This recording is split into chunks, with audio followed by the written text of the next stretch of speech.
Oh, we're not even talking. Whoops. Sorry about that, guys. We got everything fixed. I was talking about football game last night. We finally saw Kurt Signetti smile. That was interesting. I was saying that I'd never seen him smile before. I think he'd waited his whole life for that. So, good for him. Good for Fernando Mendoza. I like that kid. Seems like a good guy. Glad to see him win, give glory to God. And that was touching, especially when he went and hugged his mom, stuff like that. Especially given Carson Beck said he hadn't been to class in this year. I was like, what? This dude's not going to school anymore and he's playing college football. Is crazy. All right, but we'll get started. Today is Tuesday, January 20th, 2026. This is episode number 40 of Addressing the Issues. Figure it's only fitting that we're on episode 40 and we are 1 year into the golden age. Are we feeling it yet? I don't know. Am I feeling it yet? Probably not. I was a little more hopeful, but we're 1 year in, and I think, this next week or two could be the turnaround. I'm hopeful. So, I guess in our main story today, President Trump is departing for the World Economic Forum in Davos, Switzerland late today. And I do believe this is his chance to turn everything around and tell the globalists to shove it really far. These are the people that forced the crummy green new energy that doesn't work upon us. The reason Germany and Spain have torn down all their nuclear power plants and now have rolling blackouts for the first time since industrialization. The people who said you could replace people's food, like food that people eat, with such as cows, chickens, fish, pig if you eat pig, with bug protein, effectively starving out population's nutrition. But Howard Lutnick is already there on the offensive.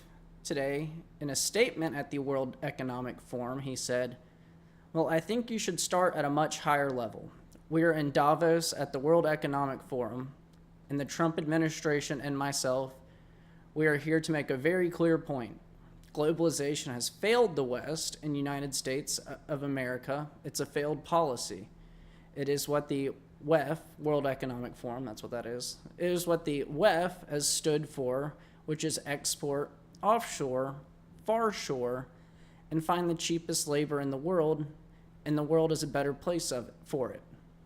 The fact is that it has left America behind. It has left American workers behind, and what we are here to say is that America first is a different model, one that we encourage other countries to consider, which is that our workers come first.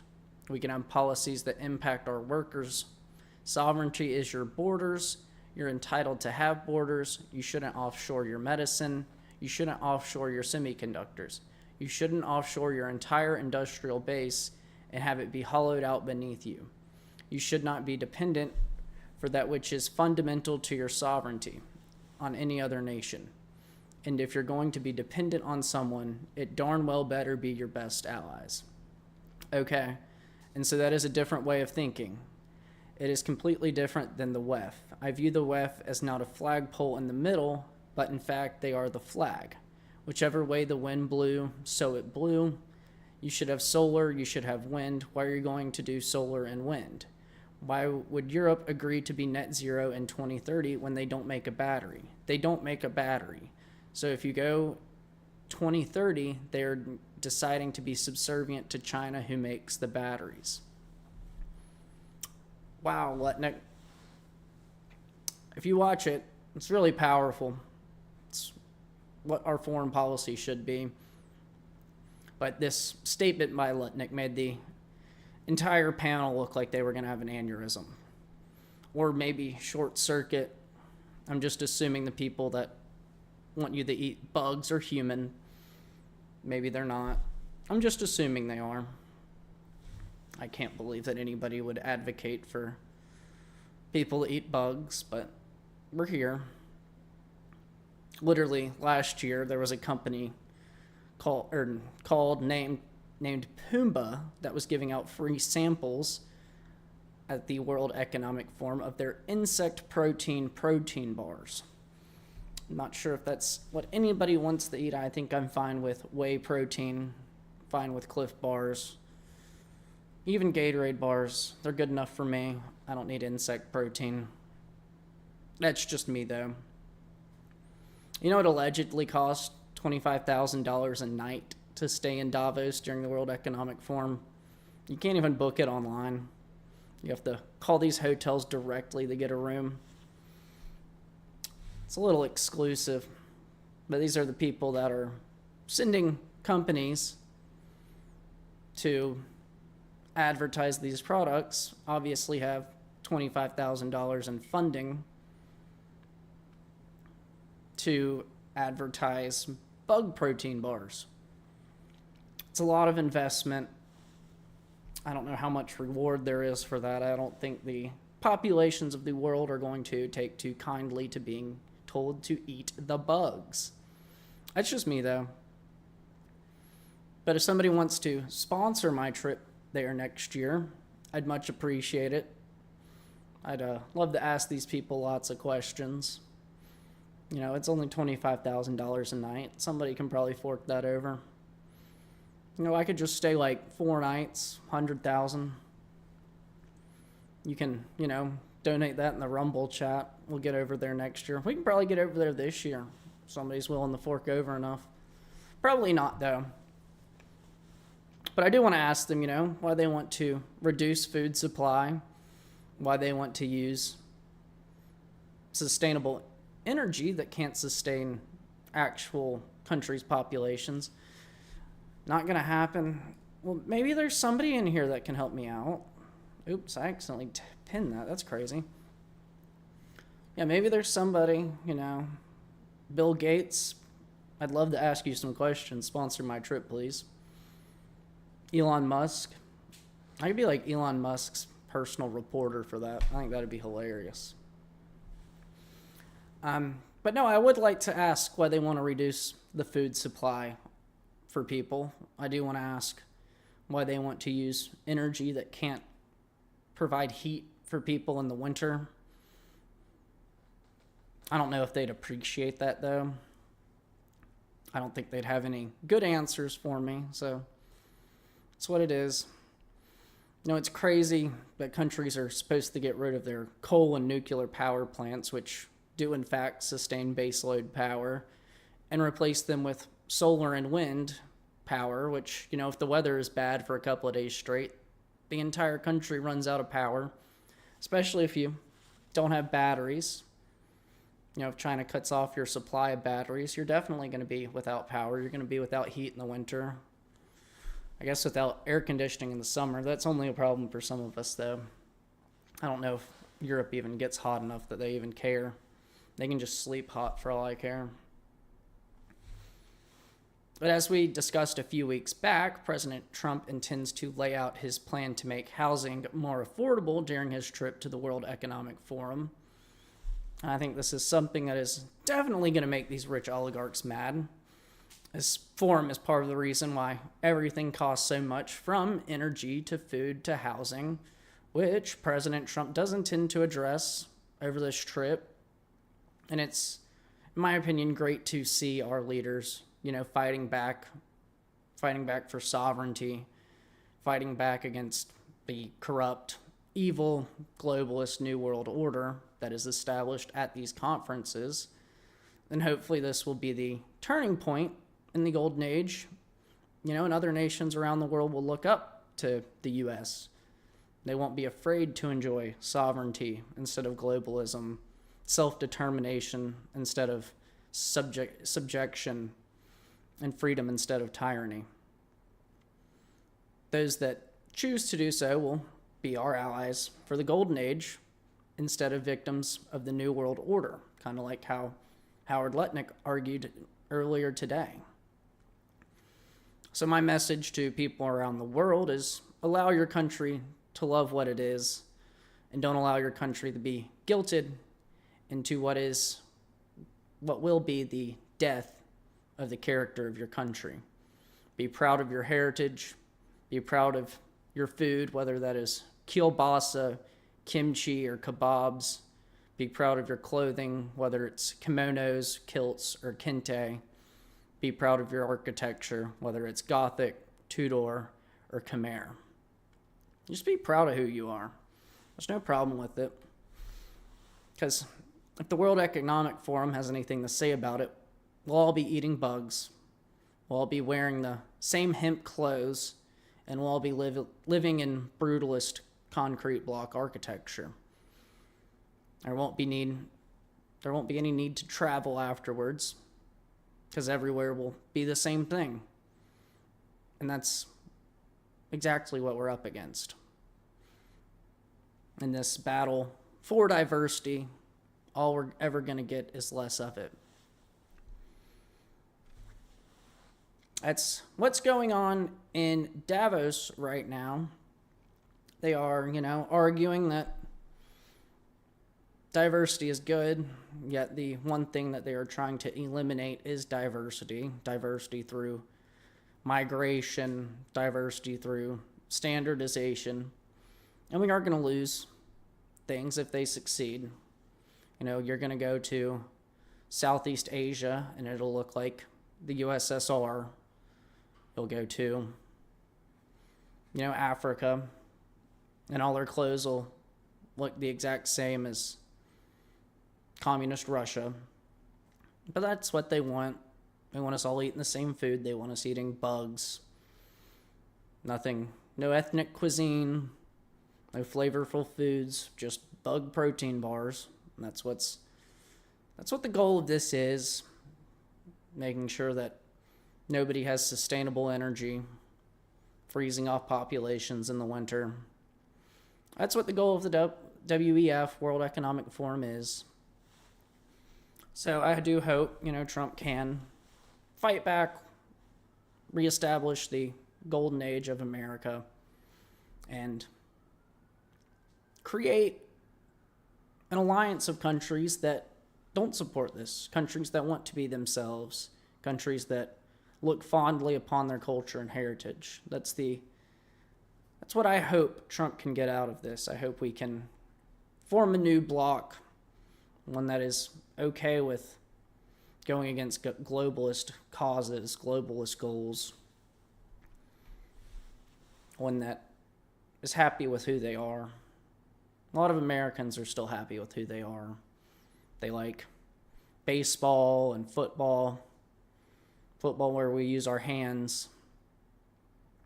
We like barbecues and bonfires and all the things that make America fun, make America America.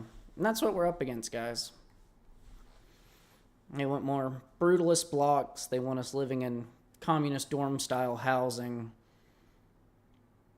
So you should probably all be up against something like this.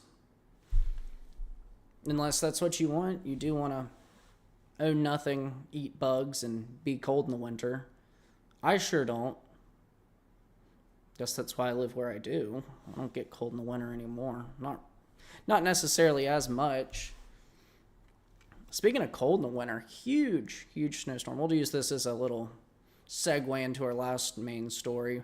Huge snowstorm coming across the southeast this weekend.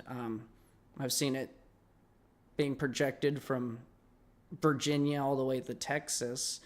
So if you live anywhere in the southeast and you're expecting snow, make sure you're prepared. Make sure you have warm clothes, food to eat. You could be out of power. I guess have your blankets clean. Have a way to get heat. Have a way to at least charge your phone in case you do have an emergency.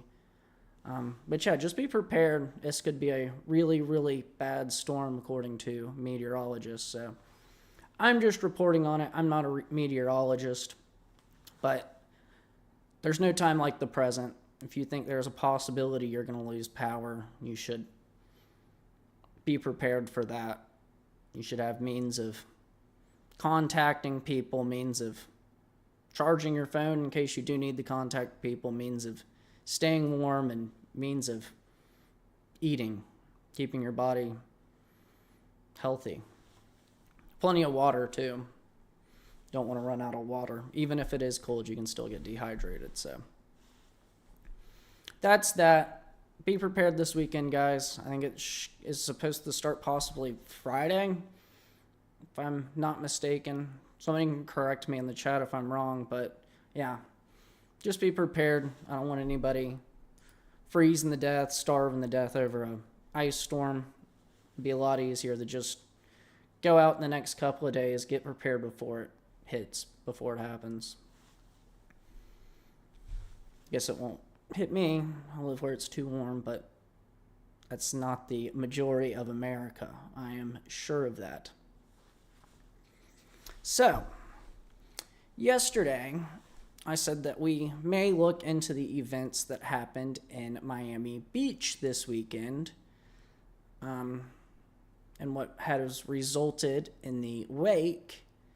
I do believe that, this is something that's too important to not address, and it does have implications that states can deny First Amendment protections under the U.S. Constitution. So, in a way, the incident and how it was brought to light began Saturday night when a group of influencers, podcasts, social media commentators, whatever you want to call them, went to the Vendome Club in Miami. During this outing, which was live streamed, the entirety of it was live streamed, the song HH by Ye, formerly Kanye West. I'm saying HH because I don't want to get in trouble for it. I didn't do it. But if you look up HH Ye on Google, the Wikipedia page will surely pop up and you'll know exactly what I'm talking about. This was played during a bottle parade at the nightclub. Whether you like it or not, this song is protected by the First Amendment under artistic expression. Whether it's good or bad for society, it is still protected. But what followed was a barrage of press releases, not only from the club itself, which in the club's situation I do believe was the right decision. You want to remain an inclusive environment for all guests, which I fully understand. The more people that come through, the more money you make. So good on them. But also by the mayor of Miami Beach himself, which is where the true drama starts. This is where the abuses have sprung to light under the Miami Beach mayor, Mayor Stephen Miner's press release that reads, yesterday, a group of influencers came to the Vendome Club in Miami Beach chanting Nazi slogans that glorified the Holocaust, symbols of hatred, genocide, and one of the darkest chapters in human history. I am deeply disturbed by these videos of twisted individuals glorifying Hitler and the murder of millions. Adolf Hitler and his Nazi regime murdered 6 million Jewish people with a mission to exterminate the entire Jewish nation. Numerous members of my grandparents' family were among the 6 million slaughtered and tortured by Hitler and the Nazis. May their memory be a blessing. Miami Beach is a welcoming community, or a welcoming, inclusive city built by people of all backgrounds and faiths. But these influencers who spread hate should have never been welcome into this club or allowed to play a song with HH lyrics. That has been universally condemned.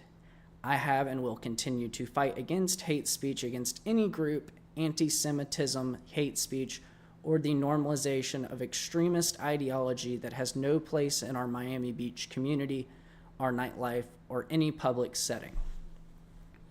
Miami Beach Mayor Stephen Miner. So a few notes. Like I said earlier, whether you like it or not, The song is protected under the First Amendment. It is protected under artistic expression. Never once does the song glorify the Holocaust. I would consider that to be a reach. And if it is inclusive, why are these people no longer allowed to be included as well, which I will address shortly. But before we get to that, we're going to have to rewind to just days before, on January 7th, when a woman was confronted by police over a Facebook post. The post reads, "The guy who consistently calls for the death of all Palestinians tried to shut down a theater for showing a movie that hurt his feelings and refuses to stand up for the LGBTQ community in any way, even leaves the room when they vote on related matters.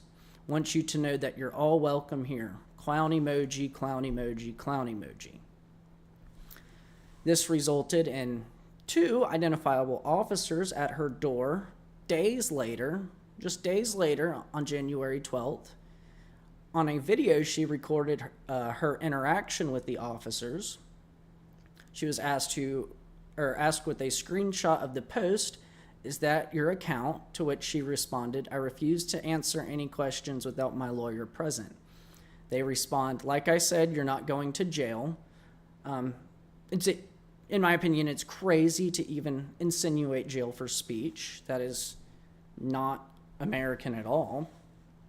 But she interjects with, "And this is freedom of speech. This is America, right? I'm a veteran." The officers say, "I agree with you 100%.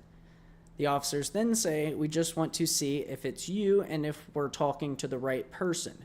We want to go see who the right person is." She answers, "Okay, how can I help you?" The second officer says, "So pretty much it's just a statement that was made as far as a," then proceeds to read the entire Facebook post back to her. The second officer asks, "So you don't know if it was you?" The woman responds, "I'm not going to answer if that was me or not." The first officer then says, "The concerning part and the not concerning for the person that's posting it, well, we're just trying to prevent somebody else getting agitated or agreeing with the statement. We're not saying it's true or not." To which she replies, "Understood." Why can nobody else agree with her statement? And why does it matter if it's true or not? I'm relating to the officers, or not relating, I'm referring to them. If it wasn't true, I do believe she would be in jail right now. I bet they'd throw the book at her today in Miami Beach, seeing that the courts have opened back up. But anyways, we'll get back to this interaction. The first officer then claims, "The guy who consistently calls for the death of all Palestinians, that can probably incite somebody to do something radical. That's why we are here to talk about and what we wanted to get your side. If it was you that posted that, I would think to refrain from posting things like that, because that can get something incited." Sorry, I'll read that back. It was a really strange way that he was reading or saying these things. "The guy who consistently calls for the death of..." Okay, restart. The first officer then claims, "The guy who consistently calls for the death of all Palestinians, that can probably incite somebody to do something radical. That's why we are here to talk about and we wanted to get your side.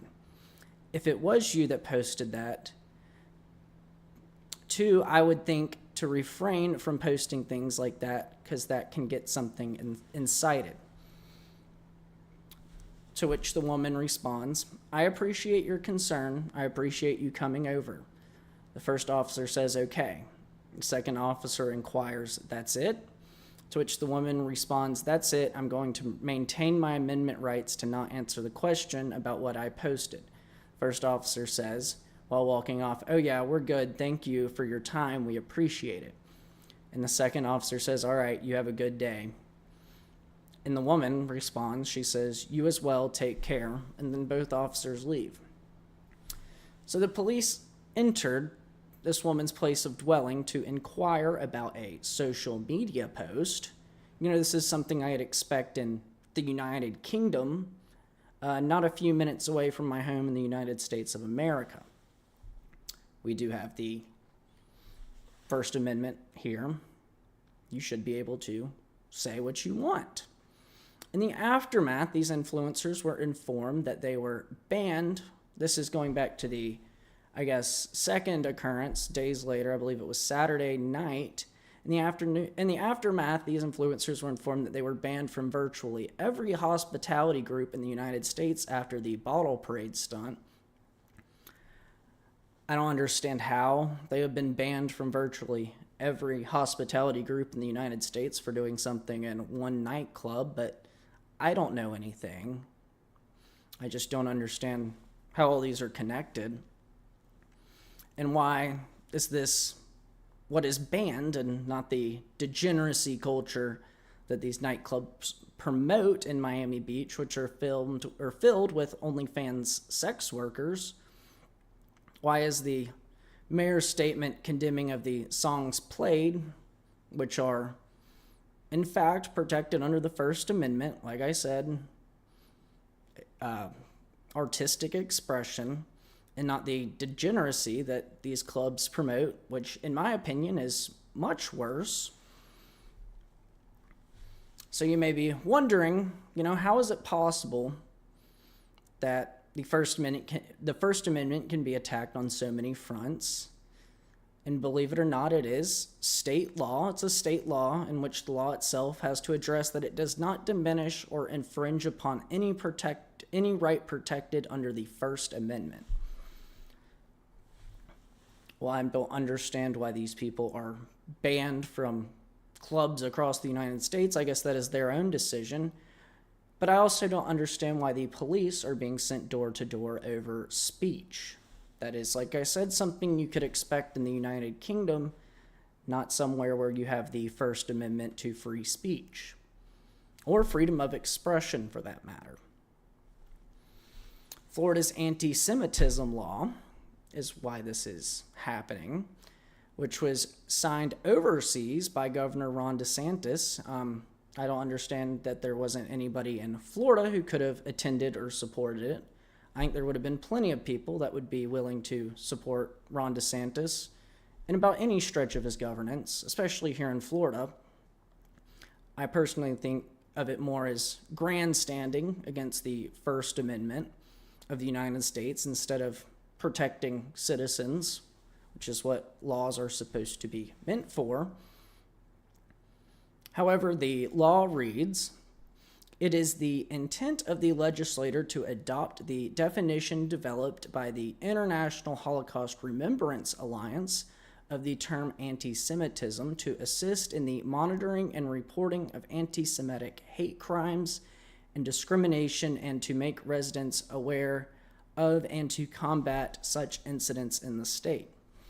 Part 2 states, as adopted by the IHRA on May 26, 2016, and as used in these statutes, the term anti-Semitism means a certain perception of Jewish individuals which can be expressed as hatred towards such individuals.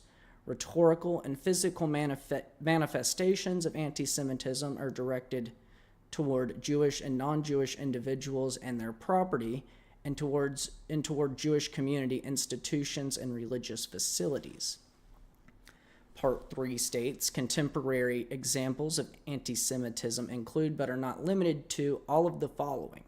Before it lists 11 ways that you can be charged, including calling for, aiding, or justifying the killing or harming of Jewish individuals. I believe everybody could consider that reasonable.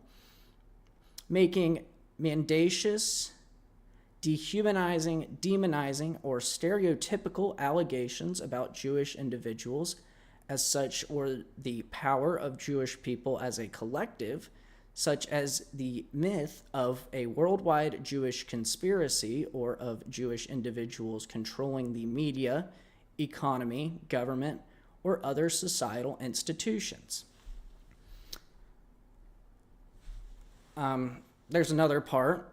It says denying the fact, scope, and mechanisms such as gas chambers or intentionality of the genocide of the Jewish people at the hands of Nazi Germany and its supporters and accomplices during the Holocaust, and drawing comparisons of contemporary Israeli policy to that of the Nazis. These are just 4 of them. I'm confused as to how many of them would need to be added to this. But then it goes on to part 4. The term anti-Semitism does not include criticism of Israel that is similar to criticism of any other country. In part 5, this section may not be construed to diminish or infringe upon any right protected under the First Amendment to the United States Constitution or to conflict with federal or state anti-discrimination laws. So it seems that another country has to do it first before you can criticize Israel for anything according to this law. And that it is consistent with the First Amendment, and that it does not conflict with it. But in Miami Beach, it seems it already has. It seems to have been used to intimidate a woman over a post on social media. And you know, Florida isn't the only state with similar anti-Semitism laws. There's over 30 states who use the same IHRA definition in their state laws. But there are 0 states with anti-Islamophobia laws. The closest we have, in fact, are states like Maryland and California, where no Islamophobic legislation has passed. And I don't like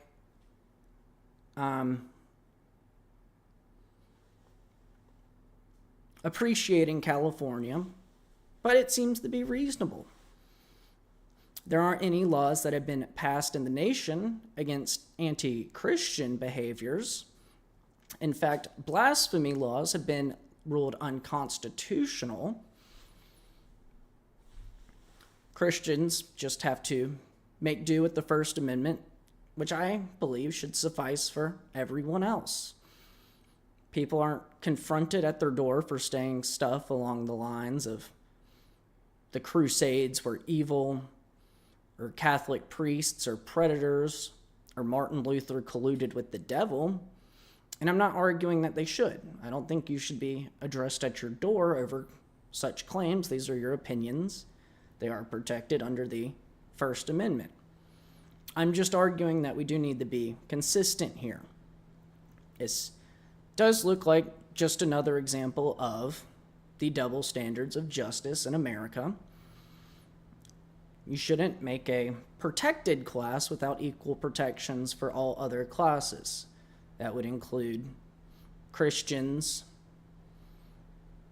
Muslims, Jews, Mormons, Buddhists, Sikhs, animists, whatever.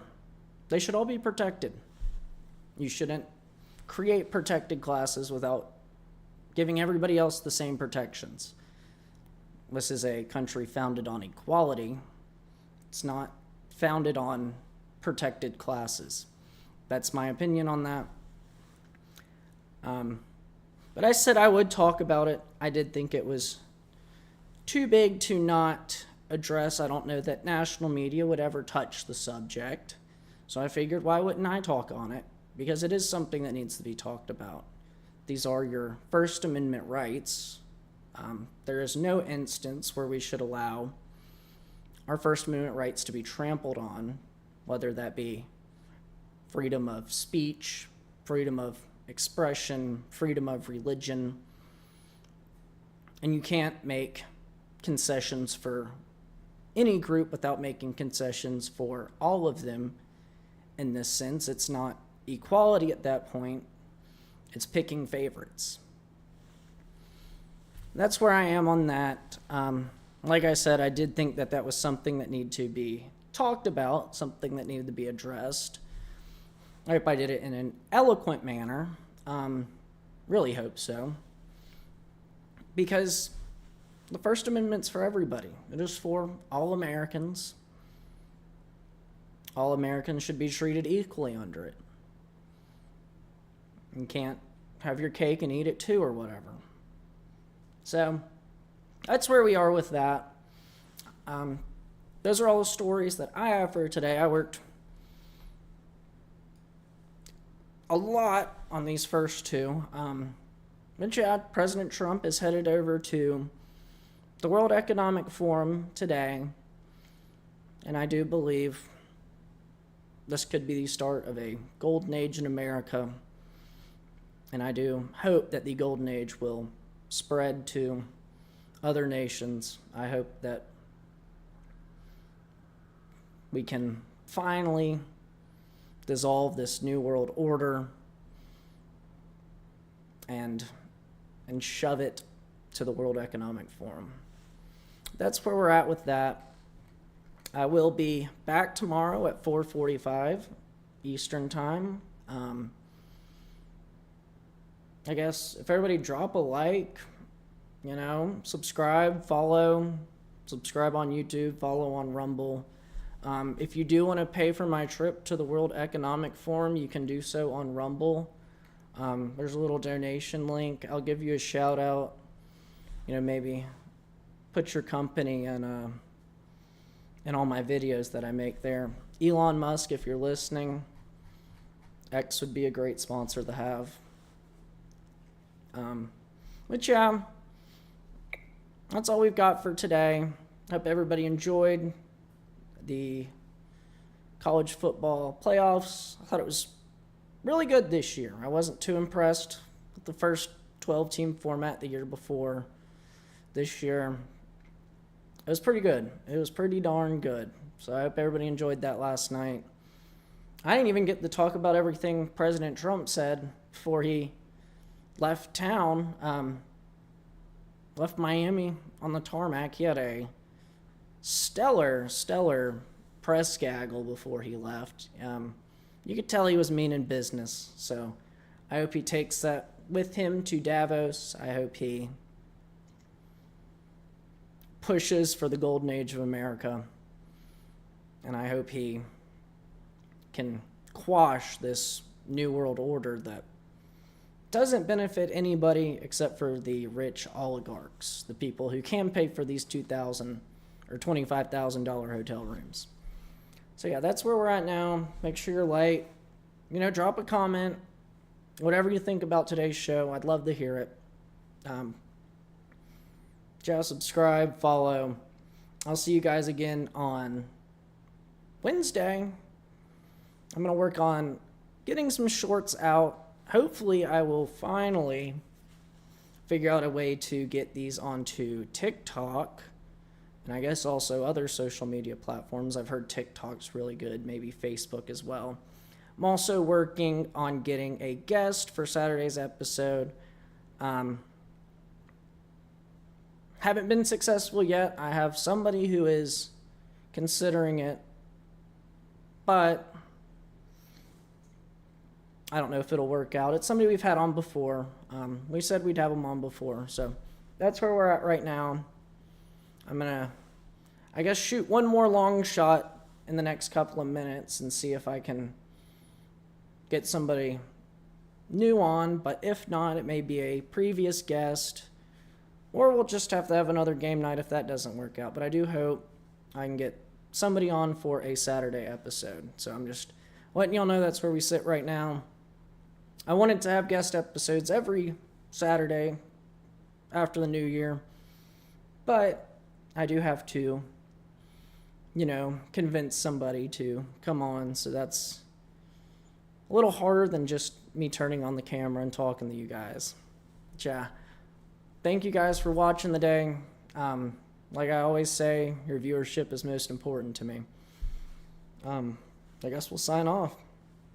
To my people on the East Coast, hope you get home safe. To my people further west, I hope you finish up your workday strong and get home safe as well. Thank you guys for watching. I'll see you again tomorrow.